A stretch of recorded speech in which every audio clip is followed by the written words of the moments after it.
What comes to mind when you think of someone who's a saint, or holy for that matter? I think it's popular in our culture to think of, a saint as somebody who makes no mistakes, who's perfect, right? We kind of use that word interchangeably when we do something wrong. Like, I'm no saint. I think the Bible has a different perspective on what makes people a saint. In Romans chapter 1, verse 7, Paul addresses his audience as those who are loved by Jesus and called to be saints. I don't think he's saying that they're called to be perfect in and of themselves.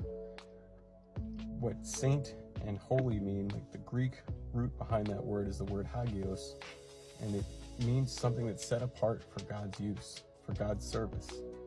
In the Old Testament, the items in the tabernacle were considered holy, not because there was some quality about them of themselves that made them special, but the fact that they were in proximity to God's presence in the tabernacle and used for his service is what made them holy.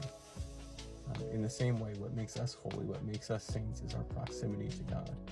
And the Bible talks about our baptism as being baptized into Christ, putting on Christ. I can't think of how much closer you can get to God than that. So I guess just this reminds me that I need to take heart at the fact that my own qualities of goodness, which are severely lacking, are not what makes me a saint. I can look back at my baptism and remember that I have been baptized into Christ, I've put on Christ, and I'm now set aside for the service of God, and that's what makes me a saint. That I get the privilege now to receive the gift of faith and then go out and share that with other people.